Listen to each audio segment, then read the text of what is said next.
Moi! Mä kuulen hälyttävän paljon sitä, että suomi on niin vaikea kieli ja mahdoton oppia ja se on liian monimutkainen. Ja mä myönnän, että suomi on huomattavasti vaikeampi oppia suurimmalle osalle ihmisistä, koska se on niin erilainen muihin kieliin verrattuna. Mutta nyt mä haluan paljastaa teille yhden ratkaisevan asian, joka avaa teidän silmät ja auttaa teitä huomattavasti teidän opinnoissa. Yleensä kun mä juttelen suomen kielestä ulkomaalaisten kanssa, multa kysytään kauhistuneena, että onko totta, että Suomessa yhdellä sanalla on 14 eri muotoa. Te varmaan arvasitte, että kyseessä on suomen kielen sijamuodot. Siis pelkästään tämä sana sijamuoto saa aikaan kylmiä väreitä suomen kielen opiskelijoiden keskuudessa.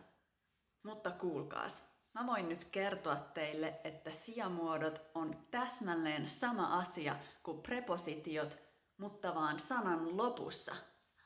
Tadaa! Joten ihan samalla tavalla kuin mun on pitänyt opetella, että in tarkoittaa jonkun sisällä ja on tarkoittaa jonkun päällä, niin teidänkin täytyy opetella, mitä tarkoittaa pääte SSA tai LLA. Se ei ole siis sen monimutkaisempaa. Ja tähän mun täytyy lisätä vielä, että suomen 14 sijamuotoa ei ole mitään verrattuna englannin 150 prepositioon. Nyt monet varmaan ajattelee, että joo, mutta joidenkin sanojen vartalo muuttuu sijamuodon takia. Ja tää on aivan totta, esimerkiksi Suomi ei taivukaan Suomissa, vaan Suomessa. Ja just tämän takia suomen kielen oppitunneilla käytetään yleensä kauheasti aikaa poikkeussääntöjen tai eri sanaryhmien opetteluun. Mutta mä sanon nyt teille, että te voitte ihan suosiolla lopettaa tämän ulkoa opettelun, koska kun te käytätte tällaista luonnollista oppimistapaa, vähän ajan kuluttua te alatte sanoa automaattisesti Suomessa, koska se kuulostaa teistä oikealta. Ja toisekseen, vaikka sä sanoisitkin Suomissa, niin joka ikinen suomalainen ymmärtää, mitä sä tarkoitat, joten ihan sama.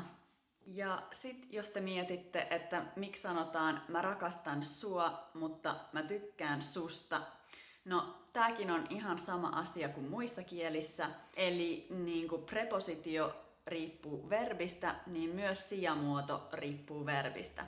Ja nämä täytyy vaan opetella ulkoa.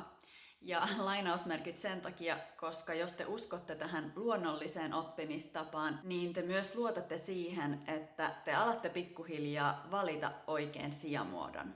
Mä toivon, että tämän asian ymmärtäminen poistaa teidän ennakkoluuloja suomen kieltä kohtaan ja helpottaa sen omaksumista. Miksi te luulette, että virolaisten on niin helppo oppia suomea? Koska niillä on lähes samat sijamuodot kuin meillä.